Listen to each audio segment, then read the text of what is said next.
Hello everyone. Before we start, make sure to like and subscribe to the channel, and leave a comment with where you're from and what time you're watching. That way, YouTube will keep showing you stories just like this one. Now, let's begin. So I work as a relocation assistant, basically helping families move across the country when they get transferred for work. It's decent money, and I get to travel, though the hotels aren't always 5-star.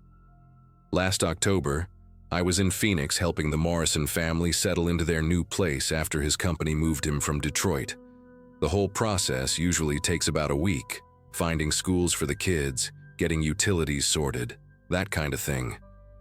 I'd booked myself into this budget hotel called the Desert Palms Inn on the outskirts of town.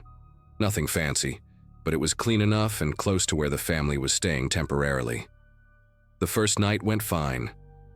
Room 237 on the second floor, overlooking the parking lot. The carpet was this awful burgundy color with gold patterns. You know the type, probably installed sometime in the 90s and never replaced. The walls had that generic hotel art, and the whole place smelled faintly of industrial cleaner, mixed with something I couldn't quite place. I'd stayed in worse places, so I didn't think much of it. Just unpacked my stuff, ordered takeout, and called it a night. The Morrisons had scheduled a school tour for their youngest the next morning, so I needed to be up early. The second night is when everything started. I'd spent the day running around with Mrs. Morrison, looking at pediatricians and grocery stores, the usual settling in routine. By the time I got back to the hotel around 8 p.m., my feet were killing me. I kicked off my heels, these black pumps I always wear for work, and was heading to the bathroom when the left heel caught on something. At first I thought it was just a loose thread, or maybe the carpet was coming up at the seam. Hotels like this aren't exactly known for their maintenance. But when I knelt down to see what had snagged my shoe, I noticed the corner of the carpet near the window was definitely lifted. Not just loose, lifted, like someone had pulled it up before and tried to press it back down. The adhesive strips underneath looked old and yellowed. Curiosity got the better of me, and I grabbed the corner with both hands. The carpet peeled back easier than it should have, making this awful ripping sound as the old glue gave way. What I saw underneath made my stomach lurch in a way I'll never forget. The subfloor underneath was stained with these dark reddish-brown marks that looked like they'd soaked deep into the wood. Not just surface stains, these went down into the grain, spreading out in irregular patterns that reminded me of spilled wine. Except wine doesn't leave that particular color after it dries. The stains covered maybe a 3-foot area, with smaller droplets scattered around the edges like someone had tried to clean up, but missed the outlying spots. I'm not squeamish. I've helped families clean out hoarder houses before, but something about those marks made my skin crawl. The smell I'd noticed when I first checked in was stronger here too, that underlying odor beneath the industrial cleaner. I sat back on my heels, staring at those stains for what felt like forever, but was probably only a few minutes. My brain kept trying to come up with innocent explanations. Maybe someone had spilled paint, or it was water damage from a burst pipe mixing with rust. But deep down, I knew what I was looking at. The pattern was too specific, too concentrated in one area, with those telltale splatter marks around the edges. I'd watched enough crime documentaries to recognize what dried blood looks like when it's been sitting for years. The hotel had just thrown new carpet over it and hoped nobody would notice. I pulled out my phone and took several pictures, making sure to get the full scope of the stained area, as well as some close-ups showing the depth of the discoloration. The flash made the stains look even darker, almost black in some spots. My hands weren't steady. I had to take each photo twice to make sure they came out clear. Then I pressed the carpet back down as best I could, though it wouldn't lay flat anymore since I'd broken the old adhesive. The whole time I kept glancing at the door, half expecting someone to walk in and catch me snooping around. The next morning, I marched down to the front desk with my phone in hand, ready to show the manager what I'd found. The guy behind the counter was maybe 22, with greasy hair and a name tag that said Kyle. When I explained about the carpet coming loose and what was underneath, he barely looked up from his computer screen, said something about how old hotels have all kinds of stains under the flooring. Could be anything from coffee spills to pet accidents from decades ago. When I insisted these looked like bloodstains, he just shrugged and said housekeeping would take a look at it later. The dismissive way he brushed me off made me more determined to figure out what had happened in that room. That evening, I was back in my room feeling frustrated and unsettled. The Morrisons had kept me busy all day with insurance paperwork and utility transfers, but I couldn't stop thinking about those stains. Every time I walked past that corner of the room, I felt this weird tension in my chest. I decided to post the photos on a local Phoenix Facebook group, just asking if anyone knew the history of the Desert Palms Inn. I kept the caption simple. Found some old stains under the carpet in my hotel room. Anyone know if this place has any history I should be aware of? Within an hour, I had dozens of comments ranging from jokes about checking for bed bugs to more serious suggestions about contacting the health department. Most of the responses were typical social media noise, but one comment caught my attention. A woman named Linda Martinez had written, "OMG, is that room 237? My cousin used to work housekeeping there in the early 2000s. She always said that room gave her the creeps. Management made her clean it extra thorough every time, like they were trying to scrub away bad memories." I replied, asking for more details, but Linda never responded. By the time I went to bed that night, the post had been shared over 50 times, and the comments were getting more and more wild.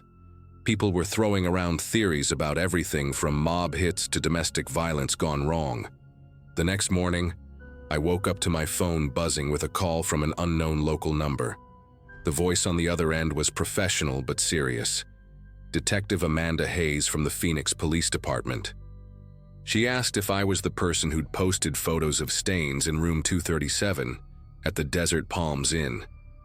When I confirmed it was me, there was this long pause before she said she needed to speak with me in person as soon as possible. Something in her tone made it clear this wasn't a routine follow-up call. She asked me to meet her at a coffee shop down the street from the hotel in 2 hours, and to bring my phone with the original photos. Detective Hayes turned out to be a woman in her early 40s with short gray hair and the kind of tired eyes you see on people who've worked too many difficult cases. She ordered a black coffee and got straight to the point. Room 237 had been the scene of a double homicide back in March 2003. A young couple named Jennifer Walsh and Michael Chen who'd been staying there for a weekend getaway. Someone had attacked them in the early hours of the morning, and both had died from multiple stab wounds. The case had never been solved, despite years of investigation and several suspects. What made my discovery significant was that the crime scene photos from 2003 showed the exact same stain pattern I'd photographed under the carpet. The detective explained that after the investigation wrapped up, the hotel had supposedly done a complete renovation of the room, including replacing all the flooring. Clearly, they'd just thrown new carpet over the old subfloor without proper remediation.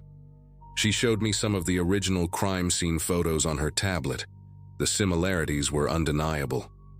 The main concentration of stains, the scattered droplets, even a distinctive elongated mark near what would have been the foot of the bed, it all matched perfectly. Detective Hayes said my photos were actually clearer than some of the evidence shots they'd taken 22 years ago, since the stains had been photographed fresh back then, with all the other blood evidence cluttering the scene. She asked me to keep the photos and my discovery quiet while they decided how to proceed. Apparently, there had been some renewed interest in the case recently, new DNA testing methods, and a few tips that had come in after a podcast covered the murders last year. My find could potentially help them reopen the investigation properly. Maybe even convince a judge to issue new search warrants for areas of the room that hadn't been thoroughly examined the first time around. I agreed to cooperate, but I also told her I wanted to change hotels immediately. Something about sleeping in the same room where two people had been brutally killed was more than I could handle, especially now that I knew the exact details.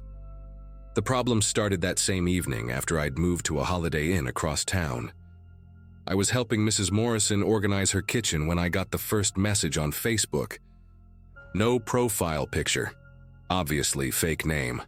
Truth Seeker 47. Telling me I should mind my own business and delete those photos before I stirred up things better left buried. At first I thought it was just some internet troll who'd seen my original post, but the message felt different. Too specific, too personal. Then another one came through an hour later from a different fake account. This one saying I didn't understand what I was messing with and that some secrets were meant to stay hidden. By the time I finished with the Morrisons and got back to my new hotel room, I had 6 more messages from various anonymous accounts. They were all variations on the same theme, warnings to take down the photos and forget what I'd found. The last one was the most unsettling. Jennifer and Michael thought they were safe too.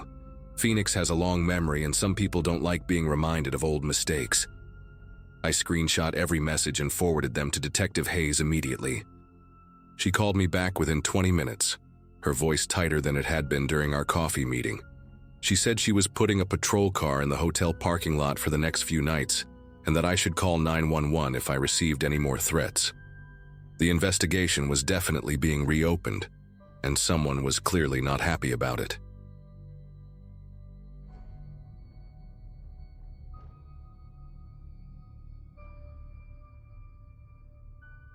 People always told me retirement would be boring, but nobody warned me it might be dangerous.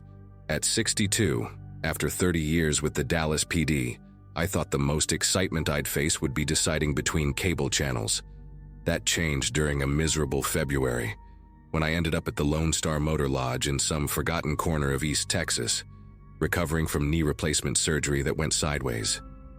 My daughter Sarah insisted I couldn't stay alone in my apartment, but she lived in California and couldn't take time off work. The cheapest extended stay option we found was this place, a relic from the 70s with faded turquoise paint and a neon sign that only half worked.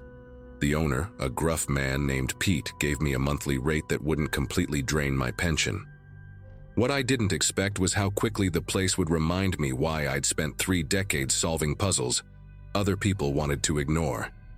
The Lone Star sat on a stretch of Highway 59, where nothing much happened except truck drivers grabbing coffee and the occasional family stopping for a night between somewhere and nowhere else.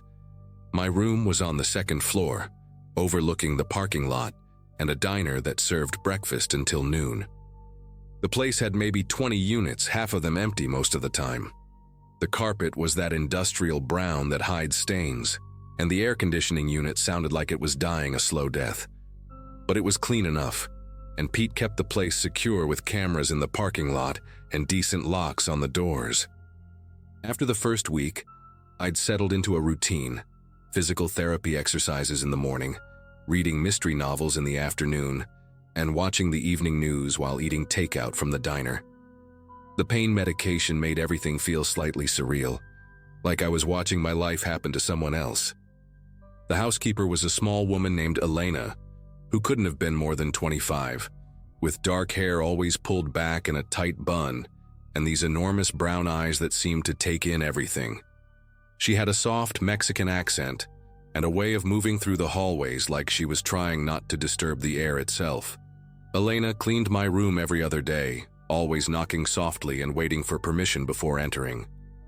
She was thorough but quick, replacing towels and straightening things without making conversation beyond polite greetings. What struck me first was how she never looked directly at anyone. Not at me, not at Pete, not at the other guests. In my experience, people who avoid eye contact are either extremely shy or extremely afraid. Elena didn't strike me as the shy type. The room next to mine, 237, had been empty for my first 2 weeks at the motel. Then one night in late February, I heard voices through the thin walls. Not unusual, except these voices were speaking Spanish in urgent, hushed tones that carried the kind of tension I'd learned to recognize during my years working cases. The conversation went on for about an hour, with what sounded like at least 3 different people, maybe more. One voice was clearly a woman, crying softly between words I couldn't make out. Another was a man speaking in sharp, commanding bursts. The third was harder to identify, but the tone was pleading, desperate. When I pressed my ear to the wall, trying to catch more details, everything went silent. The next morning, Elena arrived to clean my room earlier than usual, and when I asked casually about the guest next door, her face went completely blank. "I don't know nothing about that room," she said, but her voice trembled when she said it. The pattern became clear over the next few days. Room 237 would be silent during daylight hours, but voices would emerge after 10 p.m., always different combinations of people speaking Spanish in those same urgent, frightened tones. I started keeping a notebook, jotting down times and what little I could make out through the walls. Tuesday night, I heard what sounded like instructions being given, something about tomorrow and the truck. Wednesday brought the sound of someone sobbing, muffled like they had their face pressed into a pillow. Thursday night was the worst. A woman's voice, high and panicked, saying no over and over again in English, followed by a man's voice saying something harsh in Spanish that made her go quiet. My detective instincts, dormant for months, started firing on all cylinders. This wasn't just unusual. This was wrong in a way that made my skin crawl. Elena's behavior grew stranger as the week progressed.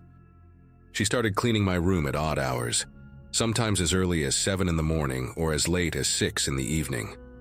When she worked, she moved with nervous energy, constantly glancing toward the door and jumping at every small sound. One afternoon, I caught her in the hallway outside room 237, just standing there with her cleaning cart, staring at the door like she was trying to see through it. When she noticed me watching, she practically ran to the elevator. That evening, I saw her in the parking lot talking to a heavy-set man in a pickup truck with Nevada plates.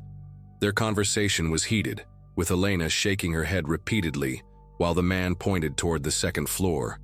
When I moved to get a better look, the man spotted me and climbed back into his truck, driving off fast enough to kick up gravel. Pete's explanation for the activity in 237 didn't add up either. When I asked him directly about the guests, he claimed it was a family passing through, staying for a few weeks while they looked for permanent housing. But families don't whisper in the dark like conspirators, and they don't have different voices every night. Plus, I'd been watching the parking lot from my window, and I never saw the same car parked outside the building twice. Different vehicles arrived after dark, beat-up sedans, work vans, sometimes that pickup truck. But they never stayed long. People would go upstairs for an hour or two, then leave. No luggage, no signs of anyone actually living in that room. The whole setup screamed temporary meeting place, not temporary housing. By the second week of unusual activity, I'd started timing my trips to the ice machine to coincide with the evening arrivals. The people I saw were mostly young, mostly women, and they all had the same look Elena wore, that careful blankness that comes from being afraid to show emotion. They moved in small groups, usually escorted by 1 or 2 men who stayed alert and kept checking their phones. One night, I saw a girl who couldn't have been older than 16, wearing clothes that didn't fit properly and shoes that were falling apart. She looked up at me as she passed, and her eyes held a kind of desperation I'd seen too many times in my career. The man with her noticed the exchange and steered her away quickly, but not before giving me a long, hard stare that carried an unmistakable message: mind your own business. The breakthrough came on a rainy Thursday night when I heard Elena's voice coming from room 237. She was speaking Spanish, but her tone was different. Not the careful, quiet way she talked during the day, but urgent and pleading. I could make out enough to understand she was arguing with someone, saying something about "no more" and "I can't." A man's voice cut her off, speaking in rapid-fire Spanish that sounded like threats. Then Elena's voice again, higher now, almost crying, "They're just children, please." That's when I knew for certain what I was dealing with. This wasn't smuggling drugs or stolen goods. This was human trafficking, and Elena wasn't just a witness. She was trapped in it, probably being forced to help manage the victims or keep them quiet. The realization hit me like a physical blow, and suddenly every strange interaction made terrible sense. I spent the rest of that night pacing my room, trying to decide what to do. My first instinct was to call the local police, but something held me back. In small towns like this, corruption could run deep. And if the wrong people got tipped off, evidence would disappear and victims would be moved before anyone could help them. Plus, I had no hard proof, just overheard conversations and suspicious behavior. Any decent lawyer could tear apart my observations, especially since I was on pain medication that could affect my credibility. I needed something concrete, something that would force law enforcement to act immediately. That's when I remembered the camera in my phone and started forming a plan that would either save those people or get me killed. The next evening, I positioned myself in the stairwell with a clear view of the parking lot and the entrance to the second floor. Around 11 p.m., 2 vans arrived, windowless white vehicles that screamed commercial use. 6 men got out, along with at least 8 women and what looked like 2 teenage boys. They moved the group quickly toward the building, but I managed to get several clear photos of faces and license plates. More importantly, I caught Elena in the frame, unlocking the door to room 237 while looking absolutely terrified. One of the men put his hand on her shoulder in a way that was clearly meant as a warning, not comfort. As I watched through my phone screen, I saw her flinch away from his touch, and the man smiled in a way that made my stomach turn. That smile told me everything I needed to know about Elena's situation. The final piece fell into place the next morning when I overheard Pete on the phone in the office. I'd gone down to complain about a leaky faucet, but stopped outside his door when I heard him speaking Spanish. His tone was businesslike, discussing the shipment and Thursday pickup. He mentioned a figure, $50,000, and something about the girl who cleans knows too much. My blood ran cold as I realized Pete wasn't just the motel owner. He was running the entire operation. Elena was in immediate danger, and so was I if they suspected I'd figured out what was happening. I had maybe hours before they decided to eliminate loose ends. That's when I made the decision that probably saved multiple lives, including my own. I called my former partner Jake in Dallas, the one person I trusted completely to handle this without tipping off the wrong people. Within 2 hours, he'd coordinated with the FBI's Human Trafficking Task Force and the Texas Rangers.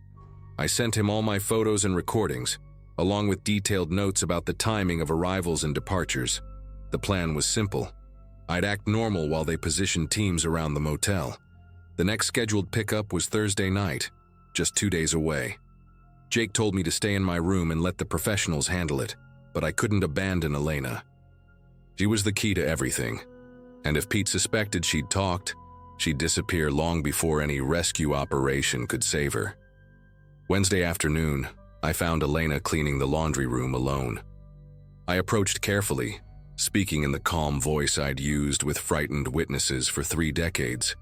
"Elena, I know what's happening in room 237, I said quietly.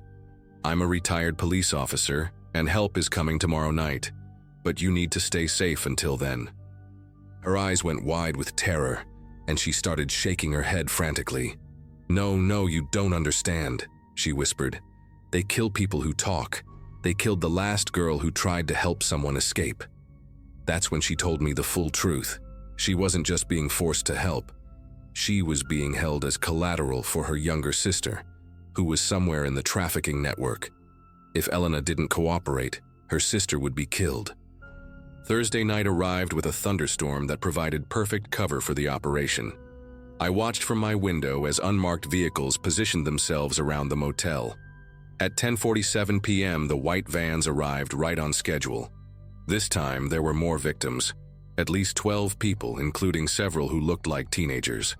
As they were herded toward the building, federal agents moved in from all directions. The coordination was flawless.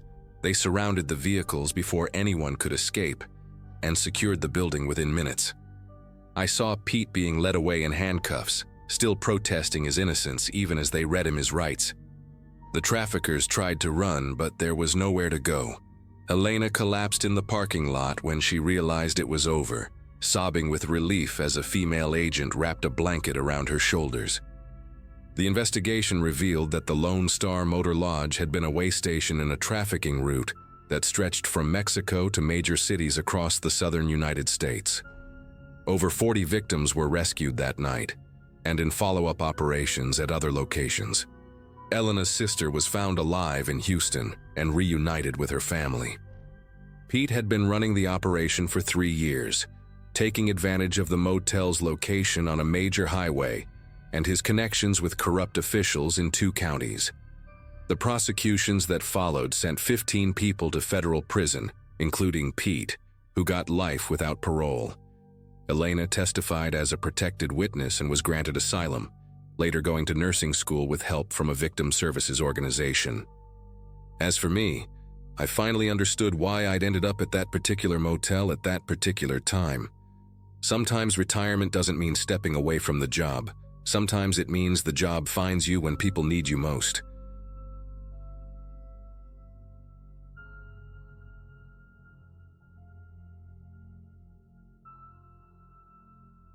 I work as a pediatric nurse at Cincinnati Children's Hospital, and last August I had to attend a conference in Cleveland about new trauma protocols.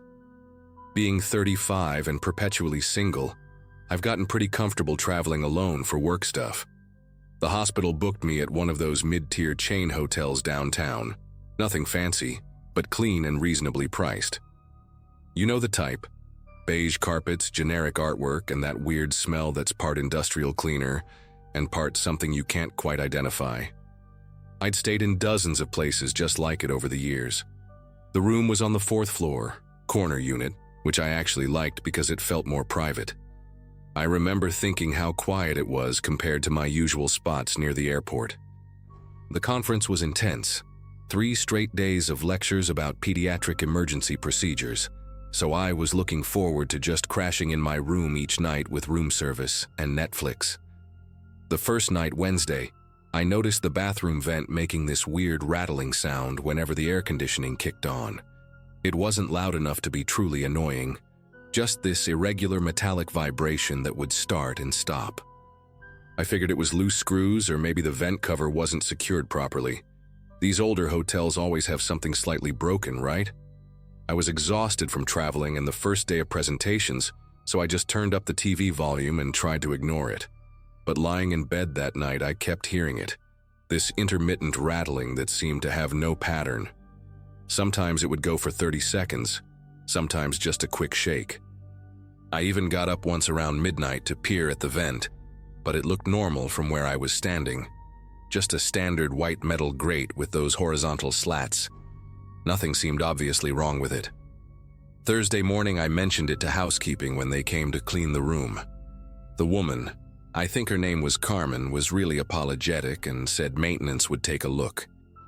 She even wrote it down on her little notepad, which made me feel like she was actually going to follow through. But when I got back from the conference that evening, nothing had been fixed. If anything, the rattling seemed worse. And that's when I started noticing something else. These tiny flickers of red light coming from the vent area. Just brief flashes like when you catch a reflection off someone's phone screen from across a room. I convinced myself it was probably just the fire alarm sensor, or maybe some kind of motion detector I hadn't noticed before. Hotels have all sorts of safety equipment that guests don't usually pay attention to. I remember standing in the bathroom brushing my teeth and seeing another one of those red flickers in my peripheral vision. When I turned to look directly at the vent, everything appeared normal. The rattling got significantly worse Thursday night. It wasn't just when the AC ran anymore. It was happening randomly, sometimes for minutes at a time. I called the front desk around 11 p.m., and the night manager, this guy named Tony with a thick Cleveland accent, apologized profusely and offered to move me to another room. But I had all my conference material spread out, my clothes unpacked, and honestly, I was too tired to pack everything up again. He promised maintenance would be there first thing in the morning. I asked him about the red lights, and he paused for a second before saying it was probably just the emergency lighting system doing its normal checks. That made sense to me. Hospitals have similar systems that flash periodically. But as I was getting ready for bed, I noticed the flickers were happening more frequently, and they seemed to be coming specifically from behind the vent grate, not from any visible detector or alarm. I stood there for probably 5 minutes just staring at that vent, waiting to see it again. Friday was the last day of the conference, and I was actually relieved because the vent situation was starting to really get under my skin. I'd barely slept Thursday night. Every time that rattling started up, I'd jolt awake. But it was during my morning shower that things took a turn that made my stomach clench with genuine unease. I was shampooing my hair, eyes closed, when I heard what sounded like a soft mechanical whirring coming from directly above me. Not the usual HVAC noise. This was different, more deliberate, like a tiny motor adjusting or focusing. I rinsed the shampoo out as quickly as I could and looked up at the vent. The red light flickered once, twice, then went dark. I stood there dripping wet, staring at those metal slats, and for the first time I started wondering if maybe this wasn't just faulty wiring or building maintenance issues. There was something almost responsive about the timing, like whatever was causing the light knew I was looking. I spent most of Friday distracted during the conference sessions, thinking about that vent. During lunch break, I called my sister Katie back in Cincinnati and told her about the weird hotel room. She's always been the practical one in our family, works in IT security, and she immediately started asking technical questions. "Are you sure it's not just a smoke detector?" she asked. "Those things can malfunction and flash at weird intervals." But when I described the whirring sound and the way the light seemed to respond to my movements, she got quiet. "Laura," she said, "that doesn't sound like any building system I know. Have you actually looked closely at that vent? Like, really examined it?" I promised her I would when I got back to the room. The afternoon sessions dragged on forever. I kept checking my phone, counting down the hours until I could get back and figure out what was going on. When I finally returned to my room around 6 p.m., I was determined to solve this mystery once and for all. I dragged one of the desk chairs into the bathroom and climbed up to get a closer look at the vent. From up close, I could see that some of the screws holding the grate in place were slightly loose, which explained the rattling. But as I was examining the metal slats, trying to peer through them into the ductwork beyond, I saw something that made every muscle in my body tense up. There, maybe 6 inches back from the grate, barely visible in the shadows, was a small circular object with what looked like a lens. It was angled downward, pointed directly at the shower area. I blinked hard, thinking maybe I was imagining things, but when I looked again, it was definitely there. A tiny camera, no bigger than a quarter, with a small red LED that pulsed once while I was staring at it, like it was acknowledging that I'd finally found it. I climbed down from the chair so fast I nearly fell over. My heart was pounding as I grabbed my phone and started taking pictures of the vent from every angle I could manage. Most of them were too dark to show much detail, but in a few shots you could just make out that circular shape behind the slats. I immediately called the front desk, and when Tony answered, I could barely keep my voice steady. "There's a camera in my bathroom vent," I said, a hidden camera pointing at the shower. There was a long pause before he responded. "Ma'am, that's a very serious accusation." "Are you absolutely certain?" I told him I was standing right there looking at it, and he said he'd send security up immediately along with the maintenance supervisor. While I waited, I took more photos and even tried recording a video, though the lighting made it nearly impossible to capture clear evidence of what I was seeing. Security arrived within 10 minutes. 2 guys in their 50s wearing those generic blue uniforms you see at every hotel chain. The maintenance supervisor, an older black man named Curtis, carried a toolbox and looked genuinely concerned. I showed them the photos on my phone first, pointing out the circular object behind the vent slats. Curtis squinted at the screen and nodded grimly. "Yeah, that definitely doesn't belong there," he said. "Let me get this grate off and we'll see what we're dealing with." He climbed up on the chair I'd used earlier and started unscrewing the vent cover. The rattling I'd been hearing for 3 days was immediately explained. 2 of the 4 screws were barely hanging on. When he pulled the grate away, we could all see it clearly. A small digital camera mounted on an adjustable bracket, with what looked like a wireless transmitter attached. The red LED blinked once as if it knew it had been discovered. Curtis reached in and carefully disconnected it, handing the device down to one of the security guards. "This is way above my pay grade," Curtis said, wiping his hands on his work shirt. "We need to call the police right now." One of the security guards was already on his radio, speaking in low, urgent tones to someone at the front desk. Within minutes, my room was crawling with people. Hotel management, more security, and eventually 2 Cleveland police officers who looked like they'd seen this kind of thing before. Detective Patricia Woods, a sharp-eyed woman in her 40s, took charge of the scene immediately.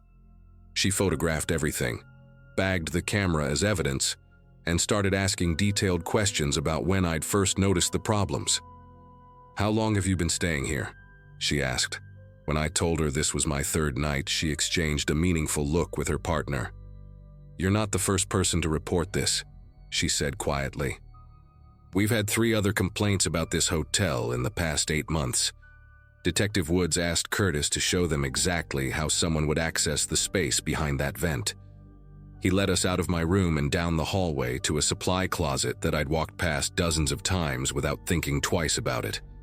Inside, behind shelves stocked with toilet paper and cleaning supplies, was a narrow panel that looked like part of the wall. Curtis had to move several boxes to access it, and when he pried it open with a screwdriver, we could see a cramped crawl space that ran horizontally behind the bathroom walls. "Someone small could definitely fit through here," Detective Woods said, shining her flashlight into the opening. The beam illuminated what looked like a network of cables and more small devices mounted on brackets. "Jesus Christ," Curtis muttered. "How long has this been going on?" The detective's partner was already calling for additional units and what sounded like a crime scene team. The hotel manager, a nervous woman named Patricia who'd appeared sometime during the chaos, kept apologizing and insisting this was the first they'd heard of any problems. But Detective Woods wasn't buying it. "Ma'am, we have documented reports going back 8 months, she said firmly. "Guests in rooms 412, 438, and 441 have all reported suspicious activity involving bathroom vents." I felt sick when I realized I was staying in room 447, just down the hall from the others. The detective asked me to pack my belongings immediately, explaining that my room was now part of an active crime scene. As I threw my clothes into my suitcase, I kept thinking about all the times I'd showered, changed clothes, or just walked around the room in my underwear over the past 3 days. Someone had been watching everything. The violation felt overwhelming, like a weight pressing down on my chest. I'd traveled alone for years without ever feeling unsafe, and now I didn't know if I'd ever feel comfortable in a hotel room again. Over the next 2 hours, the police discovered cameras in 7 different rooms on the 4th floor, all accessed through that same crawlspace network. Detective Woods explained that whoever set this up had been planning it for months, maybe longer. The cables ran to a central recording hub hidden in an unused maintenance area between floors. "This is sophisticated stuff," she told me while I sat in the lobby giving my statement. "Professional-grade equipment, wireless transmission, remote access capability. Someone spent serious money putting this together." The most disturbing part was that the hotel's own security cameras had been tampered with, specific angles blocked or redirected to hide whoever was accessing that supply closet. When I asked if they had any suspects, Detective Woods shook her head. "We're looking into current and former employees, contractors, anyone who would have had regular access to the building's infrastructure. But honestly, this could have been going on for over a year without anyone noticing." The hotel moved me to a different property across town for my final night, but I barely slept. Every sound seemed amplified, every shadow suspicious. I kept getting up to check the bathroom vent, even though I knew it was ridiculous. Detective Woods had given me her card and promised to keep me updated on the investigation. Unfortunately, cases like this are rarely straightforward, she'd warned me. Even if we identify who did this, proving they actually recorded or distributed footage is complicated. The equipment we found could store weeks of material, but we don't know if it was being transmitted elsewhere or sold. The legal implications were murky, too. Apparently, privacy laws vary significantly depending on whether recordings were made, stored, or distributed. I called my sister that night and told her everything. Katie was furious and wanted me to contact a lawyer immediately. But honestly, I just wanted to get home and try to process what had happened. The follow-up investigation dragged on for months. Detective Woods called me twice in September to update me on their progress. They'd interviewed dozens of hotel employees, past and present, but nobody was talking. The equipment had been wiped clean of fingerprints, and the wireless signals led to dead ends, probably routed through multiple networks to hide their origin. "We're treating this as an organized operation," she told me during our last conversation. "Not some lone pervert with a hidden camera.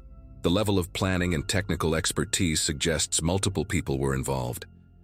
In November, I received a letter from the hotel's corporate office offering a settlement for any inconvenience or distress I might have experienced. My lawyer, Katie had eventually convinced me to hire one, advised me to accept it rather than pursue a lengthy lawsuit with uncertain outcomes. The amount was substantial enough to feel like an acknowledgement of wrongdoing, even though the hotel never admitted fault. To this day, no arrests have been made in my case. Detective Woods retired last spring, and the new detective assigned to the file seems less invested in pursuing it. I've changed how I travel completely.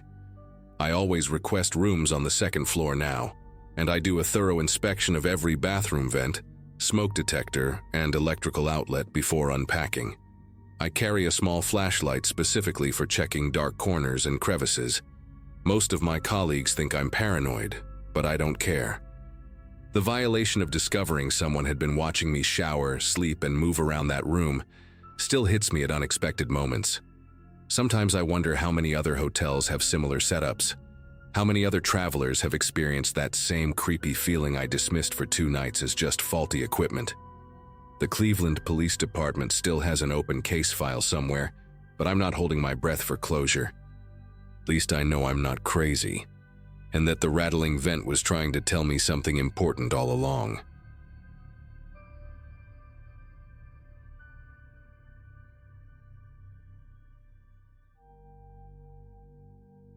"28 years old and driving cross-country for a new job in Portland. I'd been on the road for 3 days straight, when exhaustion finally caught up with me somewhere in rural Virginia. It was late March 2019, and I'd been pushing myself hard to make good time, surviving on gas station coffee and determination. The independent motel I stumbled into around midnight wasn't much to look at. Faded blue paint peeling off wooden siding, a flickering neon sign that read Pine Valley Inn with half the letters dark. The elderly clerk behind the bulletproof glass had deep-set eyes that seemed to follow me as I filled out the registration card, his weathered hand sliding the room key through the slot with deliberate slowness. "Room 237, second floor," he'd said in a gravelly voice that suggested too many years of cigarettes. The building felt like it had been frozen in time since the 1970s, complete with orange shag carpet that squelched slightly under my boots and wood-paneled walls that seemed to absorb what little light the dim hallway fixtures provided. My room was at the far end of the corridor, past a vending machine that hummed ominously and cast strange shadows through its cracked glass front. The key, an actual metal key, not a card, turned with a grinding sound that echoed through the empty hallway. Inside, the room smelled of stale cigarettes and industrial disinfectant, with mismatched furniture that looked like it had been collected from different decades. The bed sagged in the middle, covered by a floral comforter that had seen better days, and the single window looked out onto the parking lot where my Honda sat alone under a streetlight that buzzed and flickered intermittently. I'd planned to shower and crash immediately, but something about the silence felt oppressive.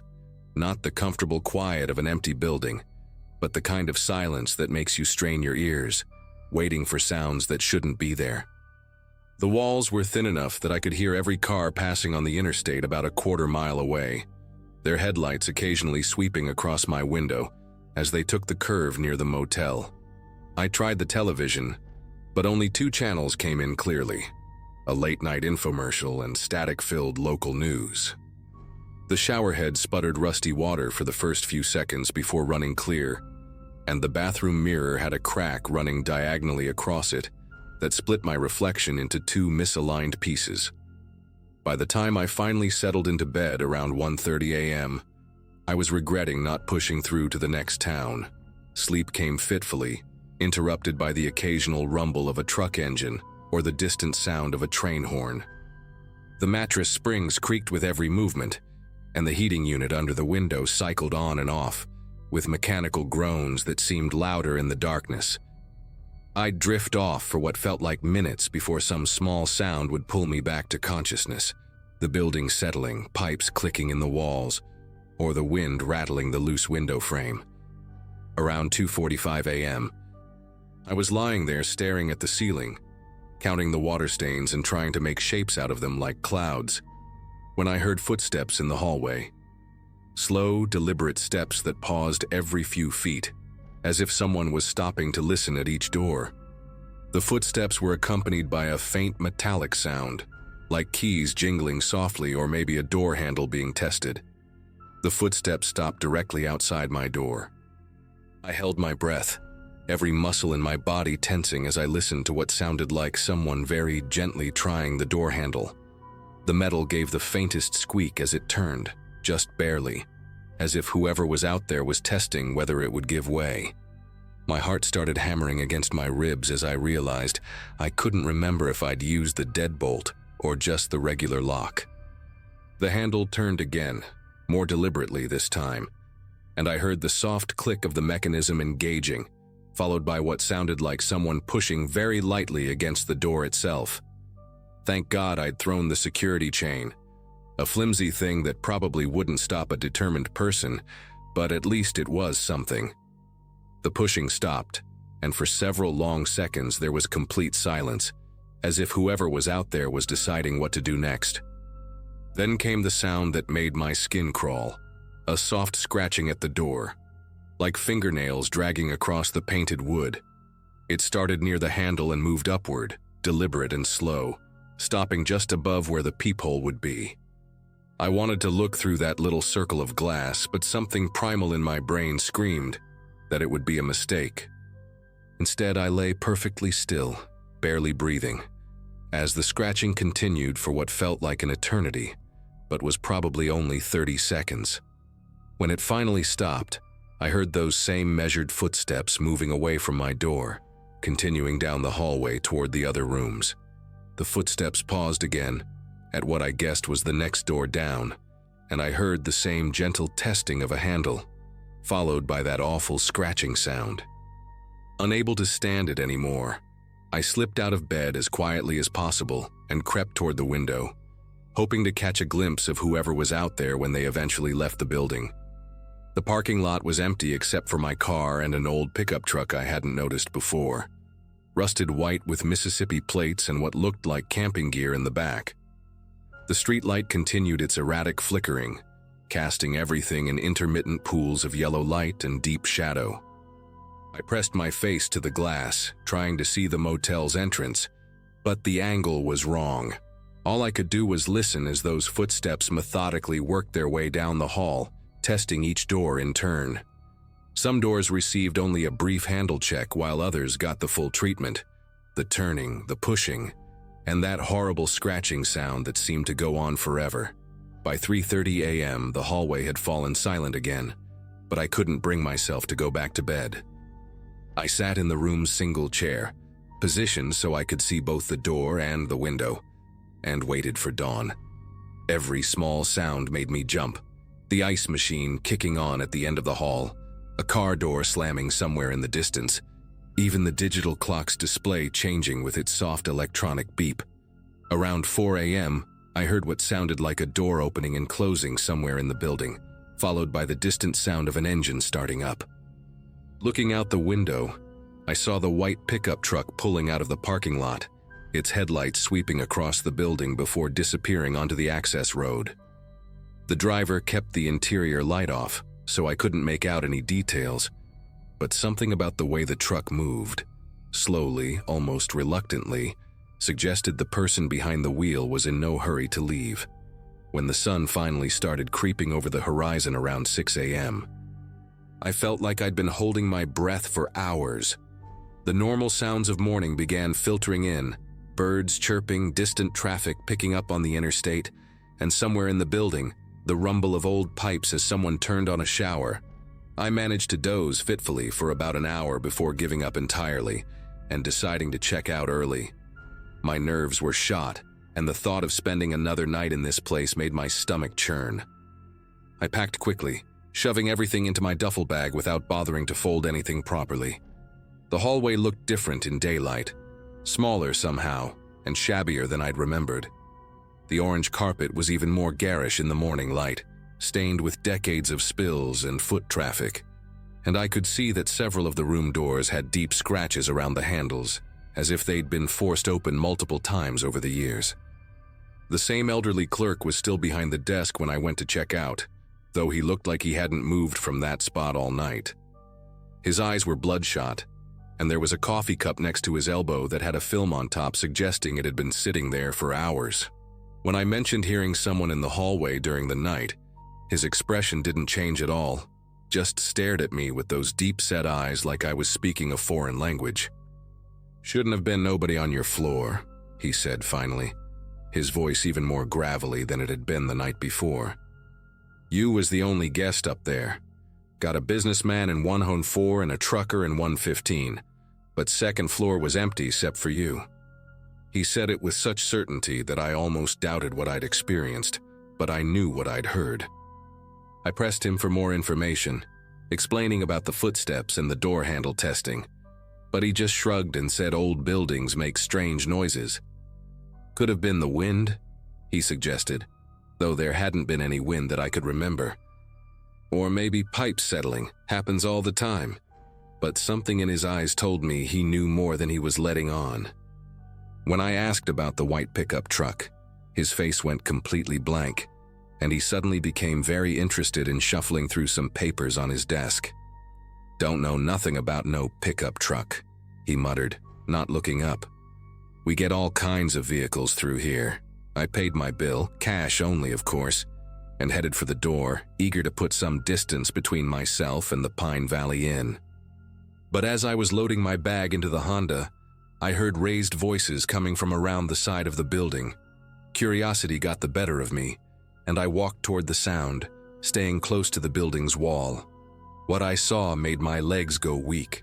2 police officers standing outside room 115, the same room the clerk had mentioned housing a trucker. One officer was talking into his radio, while the other was photographing something inside the doorway. I couldn't see much from my angle, but I caught a glimpse of someone being loaded onto a stretcher. Alive, thankfully, but clearly unconscious. The person appeared to be middle-aged, wearing a flannel shirt, and there was something about the way they were lying so still that suggested whatever had happened wasn't just someone sleeping off too much alcohol. An EMT was checking vitals while another prepared an IV bag, their movements urgent but controlled. I knew I should leave, but something kept me rooted in place as I watched the scene unfold. One of the officers, a tall woman with graying hair pulled back in a tight bun, was interviewing the clerk, who had emerged from the office looking more animated than I'd seen him all morning. From what I could overhear, the trucker had been found by housekeeping around 7 a.m., unconscious on his floor with his door standing wide open. The officer kept asking about other guests, security cameras, and whether anyone had reported suspicious activity. The clerk's answers were short and evasive, but when she asked about the second floor, I heard him say clearly, "Had one guest up there. Young fella driving cross-country. Checked out about an hour ago." That's when I realized I needed to talk to them, despite every instinct telling me to get in my car and drive away as fast as possible. I approached the officers and explained what I'd experienced during the night: the footsteps, the door testing, the scratching sounds, and the white pickup truck leaving around 4 a.m. The female officer, whose nameplate read Sergeant Collins, listened intently and took detailed notes. When I described the methodical way someone had worked down the hallway, testing each door, her expression grew increasingly grim. "The victim's door wasn't forced," she told me. "Lock wasn't engaged, just the handle turned. Whoever did this was looking for unlocked rooms." She asked me to describe the pickup truck in detail, and when I mentioned the Mississippi plates and camping gear, she exchanged a meaningful look with her partner. They'd been tracking a series of similar incidents along the interstate, always at small, independent motels, always targeting solo travelers in unlocked rooms. The EMTs loaded the trucker into their ambulance, and I learned from one of them that the victim would probably be fine. Appeared to have been drugged rather than physically assaulted, though they wouldn't know for sure until blood tests came back. "Lucky you used your deadbolt," Sergeant Collins told me as she handed me her card. "We think this guy's been working this stretch of highway for months, maybe longer. Always hits places without security cameras, always leaves before dawn." She explained that they'd found evidence in other cases suggesting the perpetrator carried some kind of sedative, probably something that could be administered through skin contact or inhalation. The scratching I'd heard at my door might have been him trying to slip something through the gap, or testing whether the door frame was loose enough to manipulate from outside. 3 weeks later, I got a call from Sergeant Collins. They'd caught the guy, a drifter named Bobby Hutchins, who'd been living out of that white pickup truck targeting isolated motels up and down I-95. He'd confessed to over a dozen similar break-ins, always looking for unlocked doors and solo travelers who wouldn't be missed immediately. The scratching sound I'd heard was him using a thin metal tool to test door frames and try to manipulate interior locks. In my case, the security chain had saved me. He couldn't get past it without making noise that might wake other guests. The trucker in room 115 had left his door unlocked while stepping outside for a cigarette around 3 a.m., giving Hutchins the opportunity he'd been waiting for. Sometimes I still think about that night, especially when I'm staying in unfamiliar places. I always use the deadbolt now, always check that security chain twice, and I never, ever leave my door unlocked. Not even for a minute.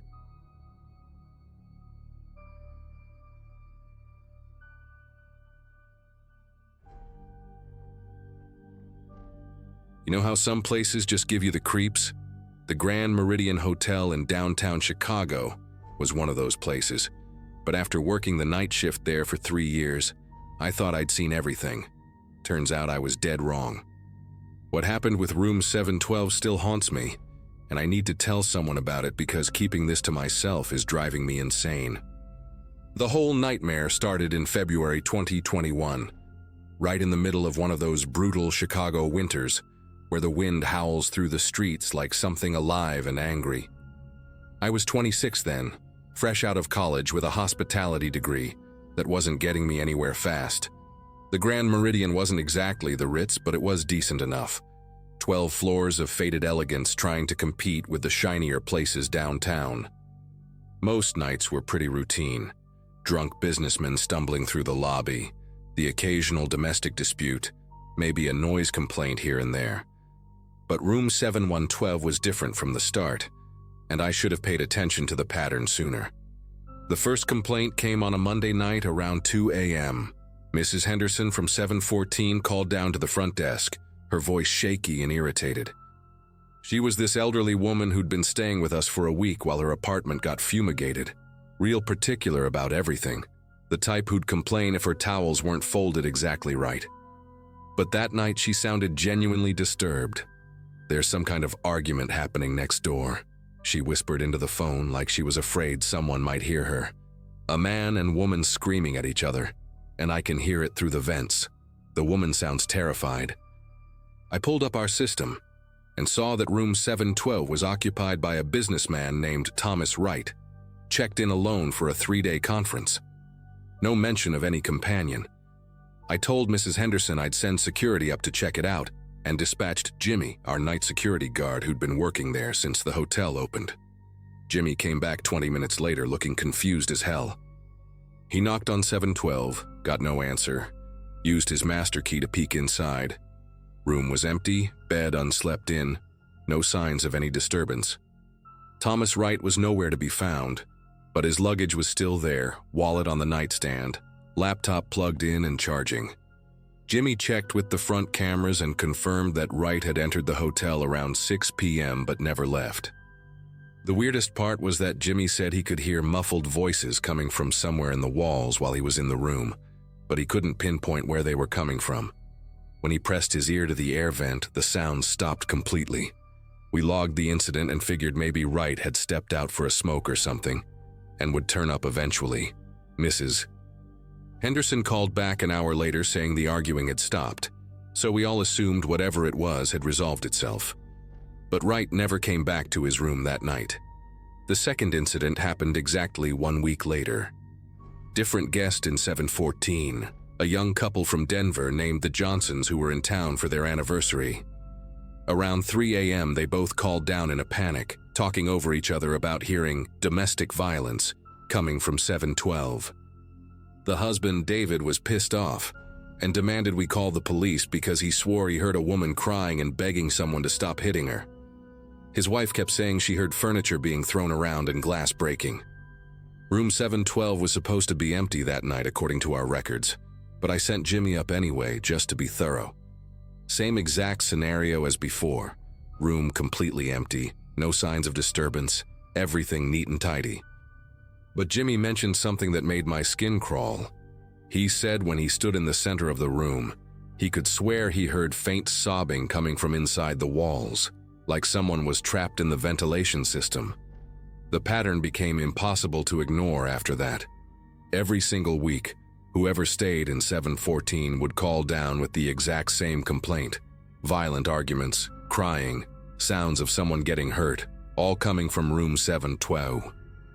And every time we investigated, the room was either empty or the guest inside had no idea what we were talking about. The sounds always seemed to come through the vents, always between 2 and 4 a.m., and they always stopped the moment security entered 712. What really started freaking me out was how specific the complaints were getting. Guests would describe hearing a woman pleading, "Please don't, I'll be good, I promise," or a man's voice shouting, "You made me do this." One guest even claimed she heard someone being dragged across the floor. The descriptions were so vivid and consistent that I started keeping a notebook, writing down every detail. By May, I had documented 12 separate incidents, all following the exact same pattern. Things escalated in June when a guest actually disappeared. Melissa Torres, a marketing executive from Phoenix, checked into 714 for a 4-night business trip. She called down on her second night with the usual complaint, but this time she was absolutely hysterical. "Someone's being murdered in there," she screamed into the phone. "I can hear her choking, gasping for air. You have to do something." I could hear her sobbing through the receiver, and she kept repeating that the woman next door was calling for help. Jimmy rushed up there immediately, but room 712 was occupied by an elderly man named Harold Brennan, who was fast asleep and completely bewildered when Jimmy woke him up. Brennan insisted he hadn't heard anything unusual and had been sleeping soundly for hours. Melissa demanded to be moved to a different room, so we relocated her to the 5th floor. She seemed calmer after that, even apologized for causing such a scene. But here's the thing. When housekeeping went to clean 714 the next day, Melissa was gone. Her bed was made, her belongings were packed and sitting by the door, but she was nowhere to be found. We checked everywhere. Her car was still in our parking garage. Her credit card hadn't been used since dinner the night before. And the front desk cameras showed her entering the elevator around 11 p.m. but never coming back down. The really disturbing part was that her room key card showed no activity after that 11 p.m. entry, meaning she never left her room, at least not through the door. Hotel management wanted to keep it quiet, so they waited 3 days before filing a missing person report, claiming they thought she might have left with a friend or colleague. The police investigation was thorough, but turned up nothing. Melissa Torres had simply vanished without a trace, like she'd never existed at all. Her company eventually sent someone to collect her belongings, and life at the hotel went back to normal. But I couldn't stop thinking about her terrified voice on the phone, begging us to help the woman in 712. The woman who, according to our records and security checks, didn't exist. That's when I decided to dig deeper into the history of room 712. I'd been working at the Grand Meridian for 3 years, but I'd never bothered to look into the hotel's past beyond the basic stuff they tell you during orientation. The building was constructed in 1967, had gone through several ownership changes, and had been renovated multiple times. but there had to be more to it, especially considering what guests kept hearing through those vents. I started by asking some of the older employees, housekeepers and maintenance staff who'd been there for decades. Most of them just shrugged or gave me weird looks when I brought up room 712. But Dolores from housekeeping finally pulled me aside one afternoon. She was this tough Puerto Rican woman in her 60s who'd been cleaning rooms since the 80s, and she had this look in her eyes like she'd been waiting for someone to ask the right questions. "That room's got history, mijo," she whispered, glancing around to make sure no one else was listening. "Bad history that management don't want nobody talking about." Dolores told me about a murder that happened in room 712 back in 1989. A woman named Catherine Walsh had been staying there with her boyfriend, some hotshot lawyer from the suburbs who had a reputation for being controlling and violent. According to Dolores, the whole 7th floor heard them fighting that night, screaming, things being thrown, the woman begging and crying. But when hotel security finally got involved, they found Catherine dead in the bathroom, head bashed in with a crystal ashtray. The boyfriend, Richard Cromwell, claimed it was an accident, said she'd slipped and fallen during an argument. His story kept changing, though. First he said she hit her head on the sink, then he said she tripped over the bathroom rug, then he claimed she'd been drinking and lost her balance. The police investigation was a joke because Cromwell had connections throughout the city. His father was some big-shot judge, and he had friends in the prosecutor's office. The whole thing got swept under the rug real quick. Catherine's death was ruled accidental. Cromwell walked away without even a slap on the wrist, and the hotel management paid off her family to keep quiet about the whole incident. But here's what really got to me. Dolores said that ever since Catherine's death, room 712 had been a problem. Not just the usual hotel weirdness, but something darker. Guests would complain about hearing arguments and crying through the vents, just like what I'd been documenting. Sometimes they'd find the bathroom flooded with no explanation, or discover that all the towels had been thrown around the room, even though housekeeping had just cleaned it. One guest claimed she saw a woman's reflection in the bathroom mirror standing behind her, but when she turned around, nobody was there. Another guest woke up to find all the furniture pushed against the door, like someone had been trying to barricade themselves inside. The hotel tried everything, brought in priests to bless the room, had psychics come through, even renovated the entire room 3 times. Nothing worked. The incidents would stop for a few months, then start up again. Management eventually started avoiding booking 712 unless they absolutely had to, and they never put anyone in 714 if they could help it, because that's where the complaints always came from. After talking to Dolores, I knew I had to see the room for myself. I'd been up there dozens of times for security checks, but I'd never really paid attention to the details. So one night when 7112 was empty, I grabbed Jimmy and told him I needed to inspect the room for maintenance issues. The moment we walked in, the temperature dropped about 10 degrees. Not unusual for old hotels with wonky HVAC systems, but this was different. It was like stepping into a freezer. The room looked normal enough, typical hotel setup with outdated furniture, and that generic beige color scheme that screams, trying too hard to be inoffensive. But when I got to the bathroom, my whole body started tingling with this electric feeling, like the air was charged with static. The bathroom had been completely renovated since 1989, but I could still see dark stains around the base of the toilet that looked suspiciously like old bloodstains that hadn't been properly cleaned. Jimmy was getting antsy, kept looking at his watch and asking if we could hurry up. That's when we both heard it, a soft whimpering sound coming from inside the walls, like someone crying very quietly. It lasted maybe 30 seconds, then stopped completely. We both looked at each other and Jimmy was like, "Nope, we're done here," and practically ran out of the room. That experience changed everything for me. I couldn't just keep ignoring what was happening anymore.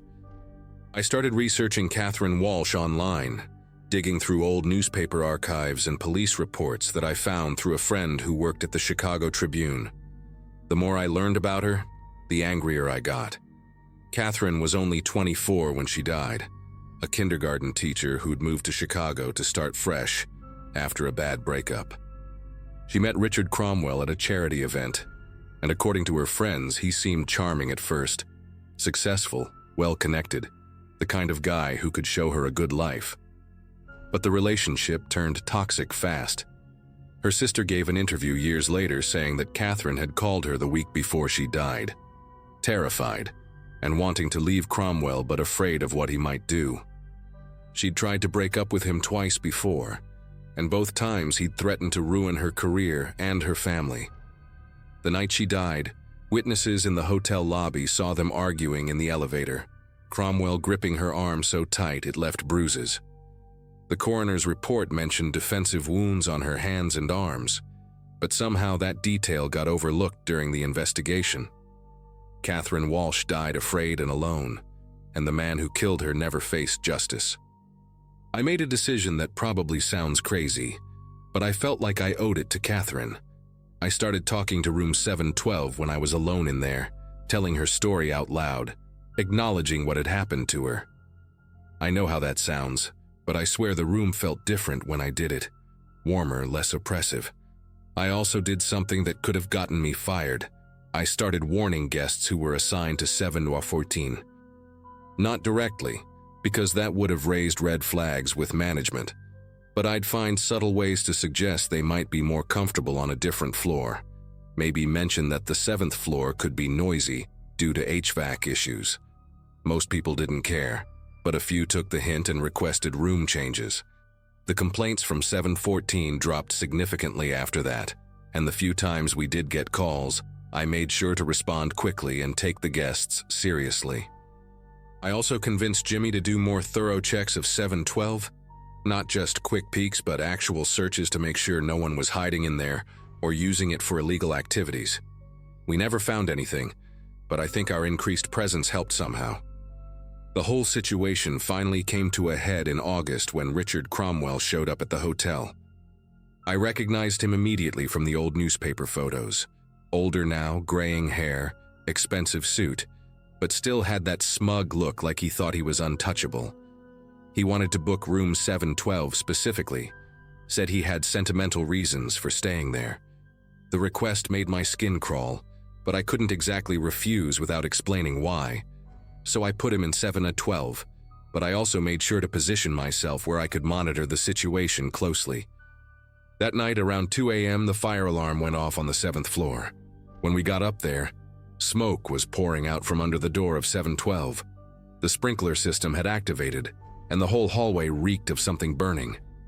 We found Cromwell unconscious on the bathroom floor, smoke inhalation and a gash on his forehead, where he'd apparently hit the sink. The weird part was that there was no source for the fire. No burned furniture, no electrical issues, nothing that could have caused smoke. The room was soaked from the sprinklers, but there was no actual fire damage anywhere. Cromwell was hospitalized for 3 days, and when he got out, he checked out immediately without saying a word to anyone. Management wrote it off as a malfunction in the sprinkler system, but I knew better. Catherine had finally gotten her justice.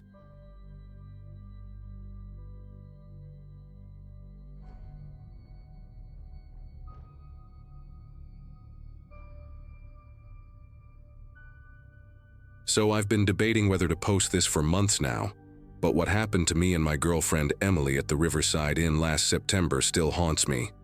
We were both 24 at the time, just graduated college, and finally had enough saved up for a decent weekend getaway.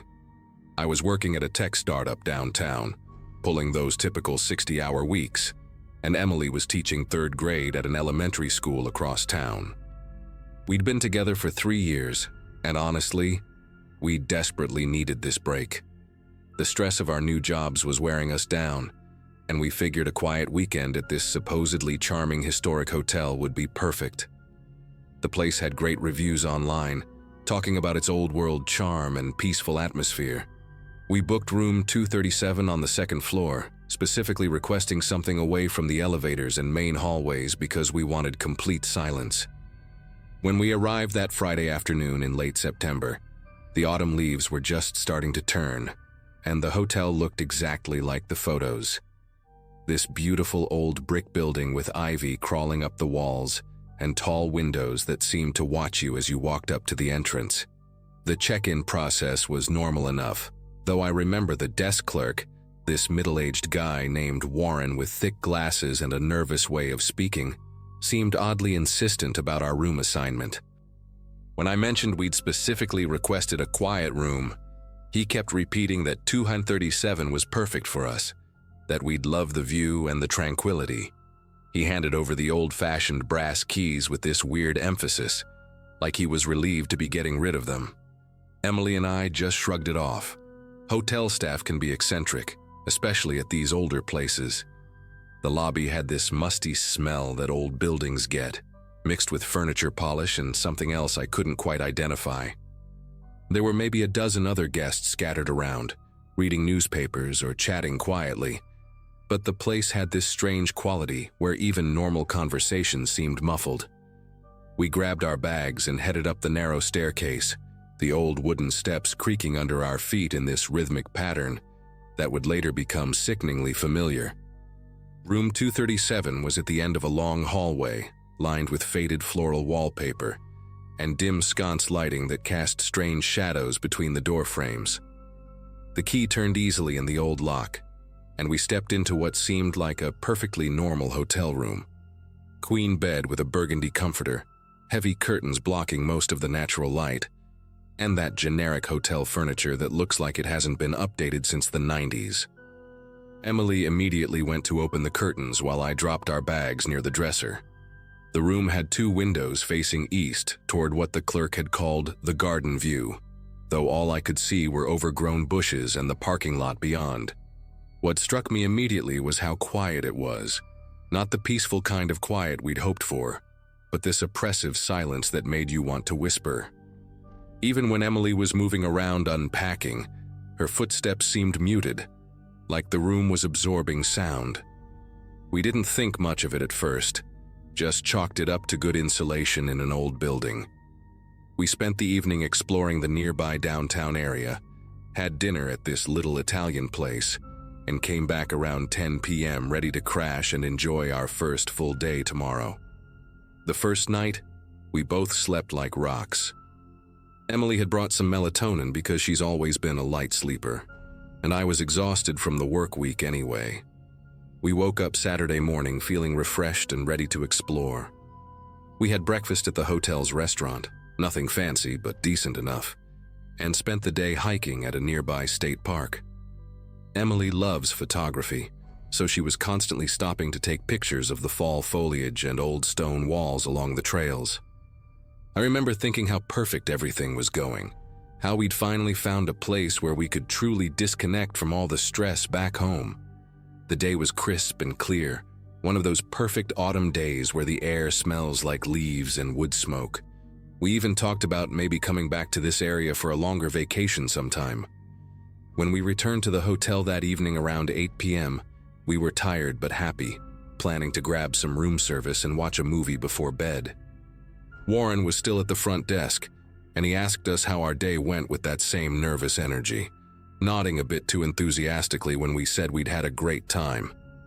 We grabbed our key and headed back up to room 237, completely unprepared for what was about to start.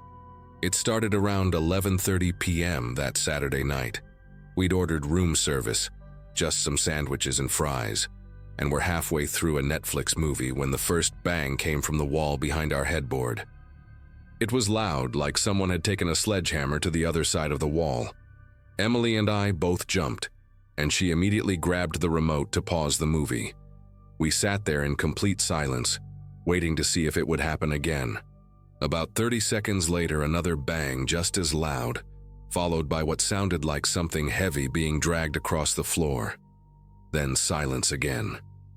Emily looked at me with this expression I'd never seen before. Not quite fear, but definitely concern mixed with confusion. "Maybe they're moving furniture?" she whispered, though even as she said it, we both knew that didn't make sense. Who moves furniture at 11:30 at night in a hotel? The banging continued sporadically for about 20 minutes, sometimes single hits, sometimes 3 or 4 in rapid succession, always coming from that same spot behind our bed. Each impact was so forceful that our headboard actually vibrated against the wall. By midnight, we'd had enough. Emily was visibly shaken. She's always been sensitive to noise, which is why we'd specifically requested a quiet room in the first place. I called the front desk and Warren answered on the first ring, like he'd been sitting there waiting. When I explained about the noise, there was this long pause before he said, "I'm sorry about that, sir. I'll look into it right away." His voice had this strained quality, like he was trying too hard to sound calm. But here's the thing. The banging stopped the moment I hung up the phone. Complete silence. We waited another hour, but nothing. Emily finally relaxed enough to try to sleep, though she kept the TV on low for background noise.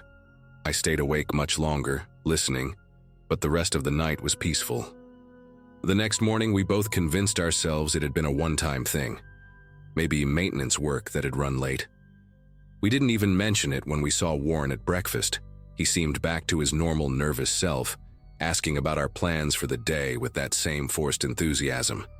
Sunday was another beautiful day, so we drove to a nearby lake and rented a kayak. Emily loves being on the water.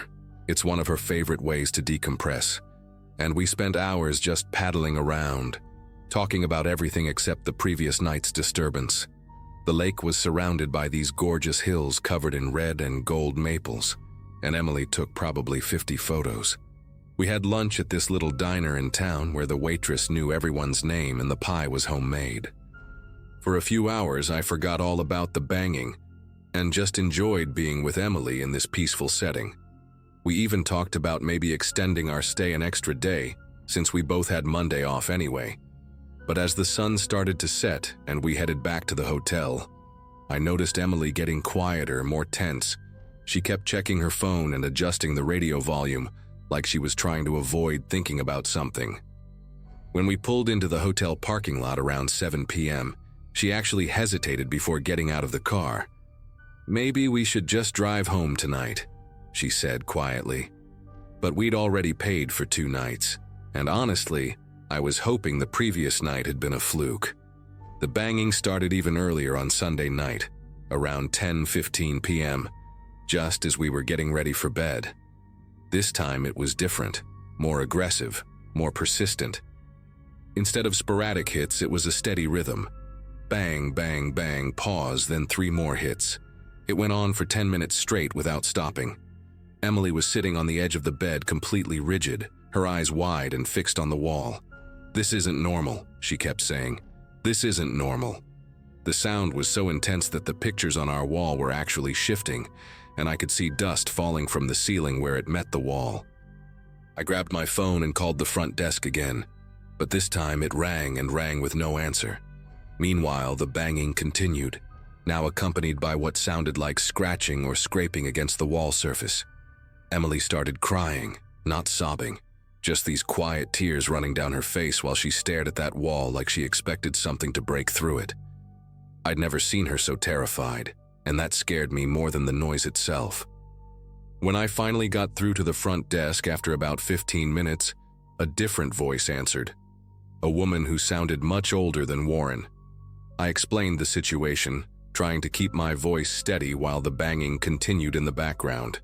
The woman, who introduced herself as Mrs. Patterson, the night manager, listened quietly before saying, "I'm terribly sorry, Mr. Collins. Unfortunately, we're completely booked tonight, so I can't offer you a different room."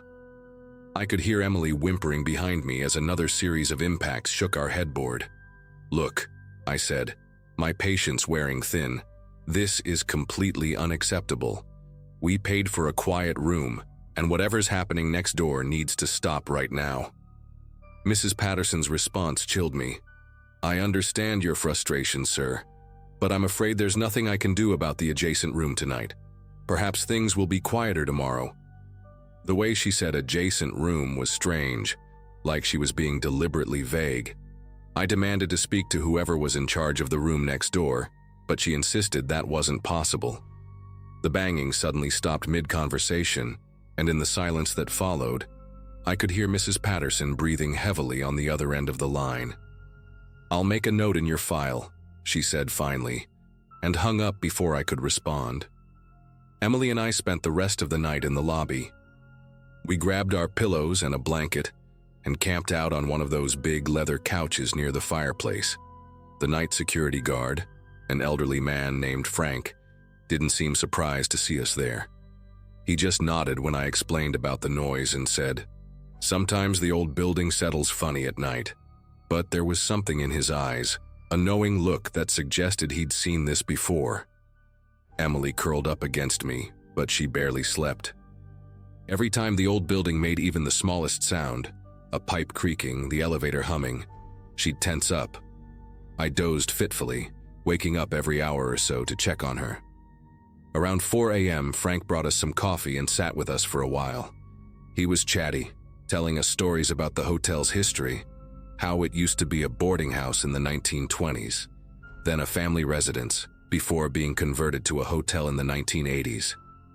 "Lots of history in these old walls," he said with a meaningful look.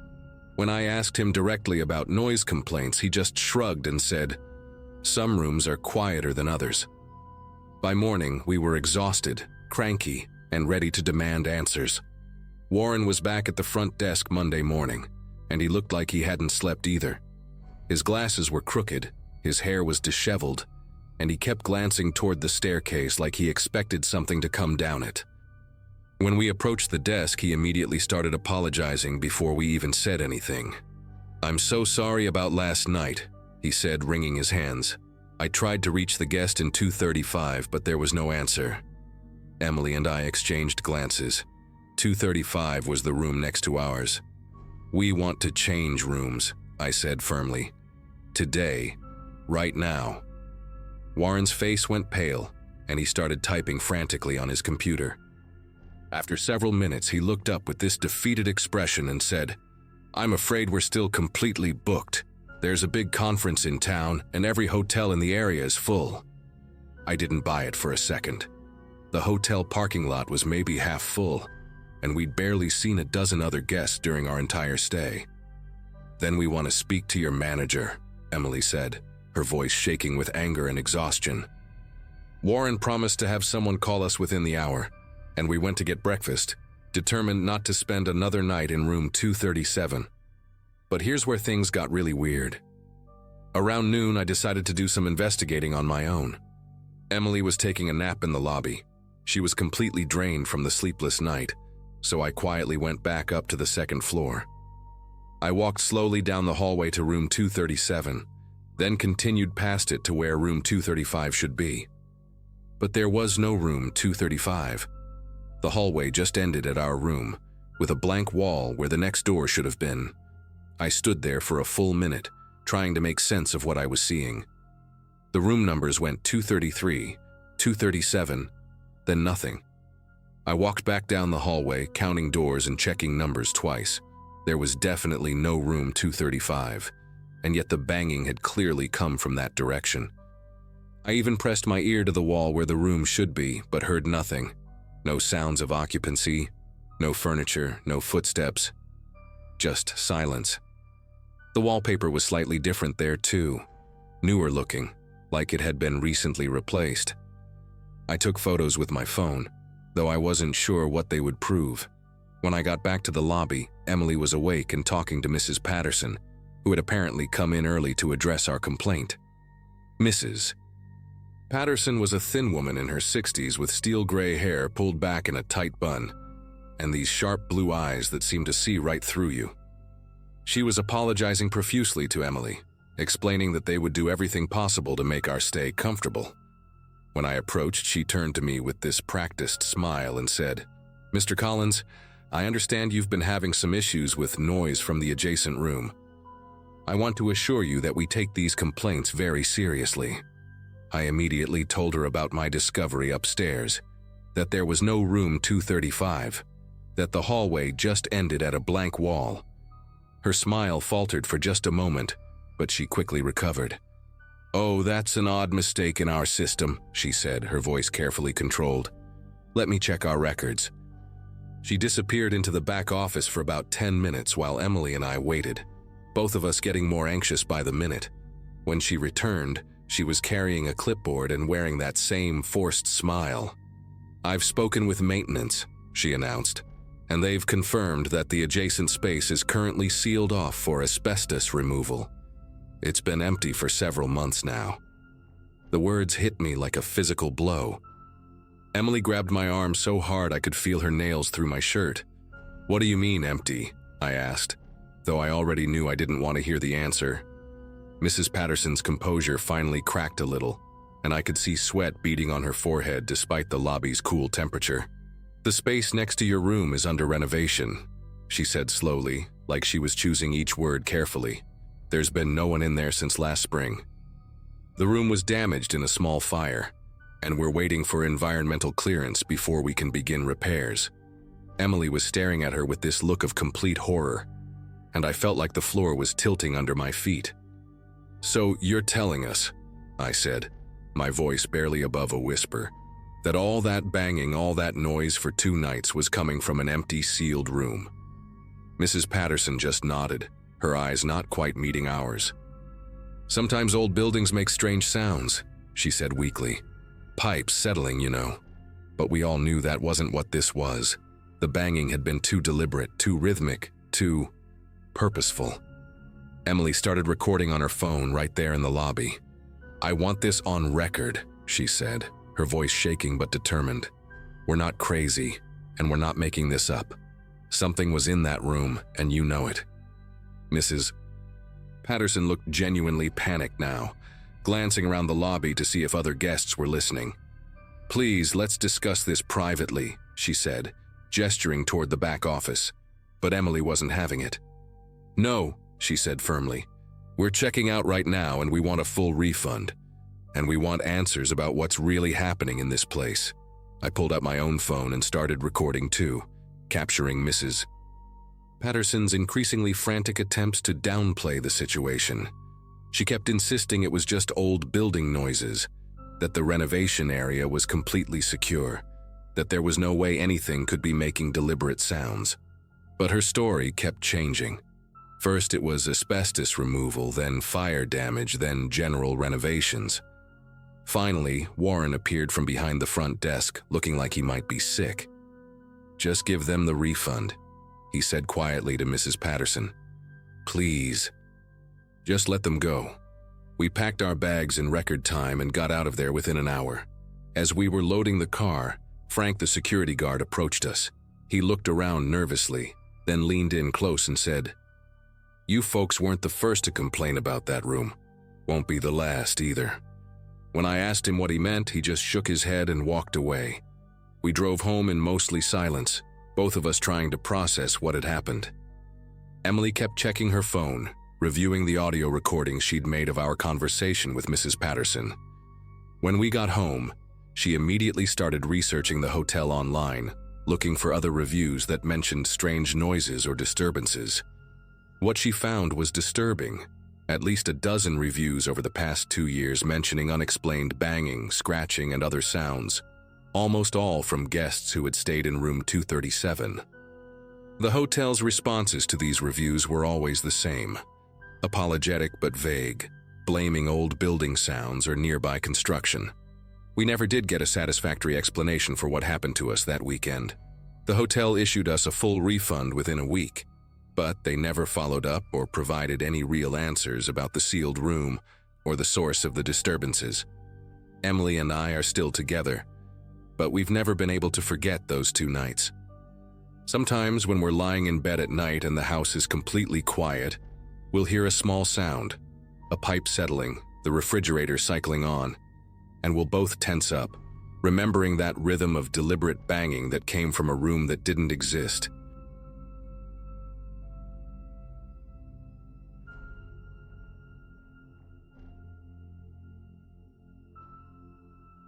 "20 years old and broke as hell. That's how I ended up at the Riverside Inn during my junior year at State. November 2022, and I was there for a 3-day debate tournament that could make or break my scholarship chances. The place looked like it hadn't been updated since the 80s. Peeling wallpaper in the lobby, carpet that squished under your feet like it was permanently damp. Behind the front desk stood this gaunt guy with hollow cheeks and eyes that seemed too big for his face.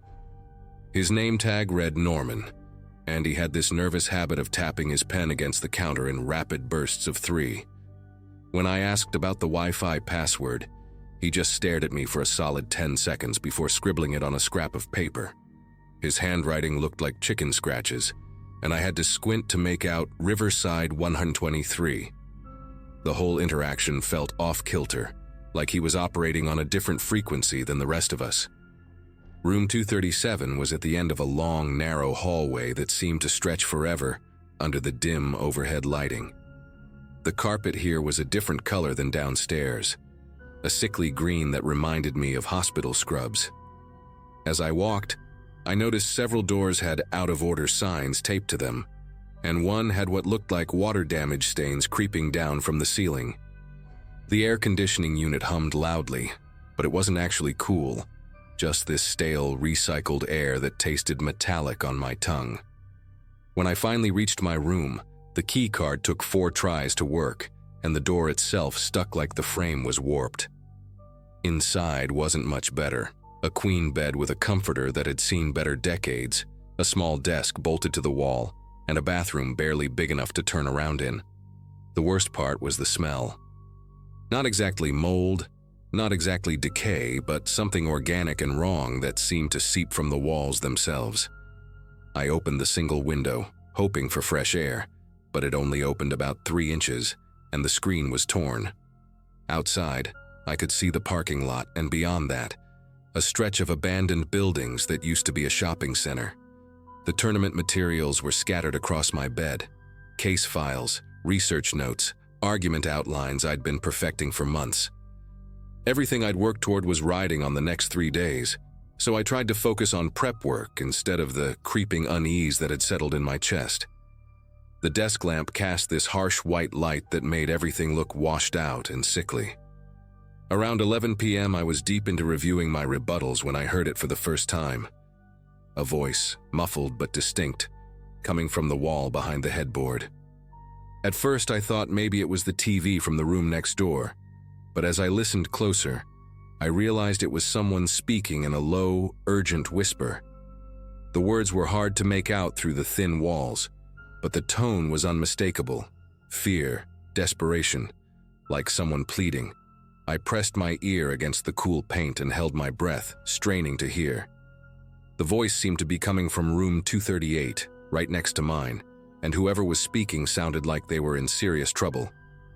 The whisper stopped abruptly, leaving only the hum of the air conditioning and the distant sound of traffic. I sat there for maybe 10 minutes, ear still pressed to the wall, waiting for it to start again. When it didn't, I convinced myself I was just stressed about the tournament, maybe hearing things that weren't there. But then, around midnight, it came back, clearer this time. Please don't let them in. The words were so distinct I could have sworn the person was standing right next to me. My heart started pounding as I realized someone was in genuine distress just a few feet away from where I was sitting. The voice sounded young, maybe even younger than me, and there was this raw terror in it that made my skin crawl. I grabbed my phone to call the front desk, but then hesitated. What if I was wrong? What if it really was just a TV or someone on a phone call? I decided to check it out myself first. The hallway was even creepier at night, with only every 3rd light bulb working, and shadows pooling in the corners like spilled ink. My bare feet were silent on the damp carpet as I made my way to room 238. The door looked identical to mine, same fake wood grain, same peephole, same electronic lock. But when I got closer, I noticed something weird. There was no light seeping from under the door, no sounds of movement or television. The silence was so complete it felt oppressive, like the room was absorbing sound rather than producing it. I raised my hand to knock, then paused. What was I even going to say? "Hey, I heard you begging for help through the wall?" That sounded insane, even to me. But the memory of that terrified voice pushed me forward. I knocked softly at first, 3 gentle taps that seemed to echo down the empty hallway. No response. I tried again, a little louder this time, and called out quietly, "Hey, everything okay in there?" Still nothing. The silence stretched on, broken only by the building's various mechanical sounds. pipes settling, the elevator shaft groaning, the ice machine churning at the far end of the hall. I pressed my ear to the door, hoping to hear something, anything, that would confirm someone was inside. But there was nothing, not even the sound of breathing or movement. It was like the room was completely empty, which made no sense given what I'd heard just minutes before. I knocked one more time, harder now, and waited. When no one answered, I reluctantly headed back to my room, but I left my door cracked open just enough to listen for any more sounds from next door. Sleep was impossible after that. I lay in bed staring at the ceiling, every nerve ending on high alert, waiting for the voice to return. The digital clock on the nightstand glowed red in the darkness, 1:47 a.m., then 2:23 a.m., then 3:15 a.m. Each minute crawled by like an hour.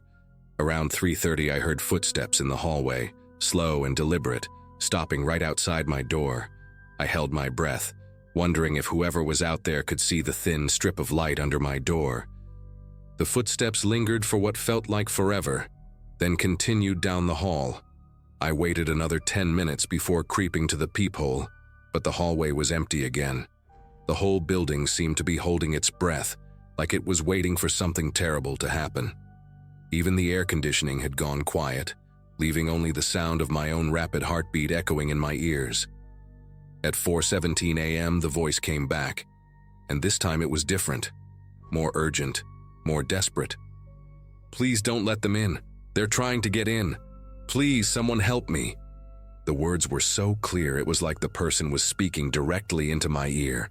I shot upright in bed, adrenaline coursing through my system. This wasn't my imagination. Someone was genuinely in trouble next door. I grabbed my phone and dialed 911, but as soon as the operator answered, I realized how crazy I would sound. "Hi, I'm hearing voices through a hotel wall." They'd probably think I was having a mental breakdown. Instead, I hung up and called the front desk. The phone rang and rang, but no one picked up. Norman must have been asleep or stepped away. I tried 3 more times with the same result. Just endless ringing echoing through the empty lobby below. I couldn't just lie there and do nothing while someone was begging for help. I threw on some clothes and headed downstairs to find Norman, or whoever was working the night shift. The lobby was eerily quiet, lit only by the glow of the vending machines and the dim security lighting. The front desk was empty, but I could see a coffee mug still steaming behind the counter, so someone had to be around. I called out, "Hello?" several times, but got no response. There was a door marked "Staff Only" behind the desk, so I walked around and knocked on it. After a moment, Norman appeared, looking even more disheveled than before. His hair was sticking up in odd directions, and he had this dazed look in his eyes like I'd just woken him from a deep sleep. When I started explaining about the voice from room 238, his expression changed completely. The color drained from his face and he started shaking his head before I even finished talking.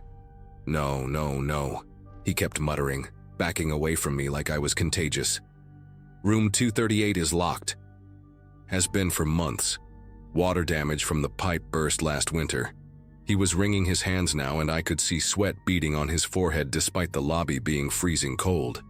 "Nobody's been in there since March. We sealed it off because of the mold." But I knew what I'd heard. That voice was real. Those pleas for help were genuine. I pressed him for details, asking why the room wasn't properly marked as out of order like the others, why there were no warning signs on the door. Norman just kept shaking his head, mumbling about how the room was supposed to be empty, how it had to be empty. His behavior was making my skin crawl. There was genuine fear in his eyes, like he knew exactly what I was talking about, but couldn't bring himself to admit it. He insisted on walking back upstairs with me, clutching a massive ring of keys that jangled with every step. The elevator ride felt eternal, filled only with his nervous breathing and the mechanical groaning of the ancient lift. When we reached the second floor, Norman moved down the hallway like he was walking to his own execution. At room 238, he fumbled with the keys for what felt like forever, trying several before finding the right one. "See?" he said, his voice barely above a whisper as he turned the key. "Empty. Been empty for months." The door swung open to reveal complete darkness. and the smell that hit us was overwhelming. Not just mold, but something deeper, more organic. Norman fumbled for a light switch, and when the single overhead bulb flickered on, I saw why he'd been so terrified. The room was destroyed, ceiling tiles hanging down, black mold covering entire walls, furniture stacked haphazardly in the center like someone had tried to barricade themselves in. But that wasn't the worst part. On the wall that connected to my room, someone had scratched words into the plaster with their fingernails. Desperate, jagged letters that spelled out, "Help me," and "Don't let them in," over and over again. The scratches were deep, like whoever made them had clawed at the wall until their fingers bled. Norman saw me staring at the wall and quickly flicked off the light, ushering me out of the room. "Water damage," he repeated frantically as he locked the door behind us. "Just water damage. Sometimes the pipes make noises that sound like voices. Old building, you know?" But his explanation fell apart when I noticed his hands trembling as he pocketed the keys. We walked back to my room in complete silence, and I could feel him watching me as I closed my door. I spent the rest of the night sitting in the chair by the window, afraid to go near the wall, afraid to sleep, afraid of what else I might hear before morning came.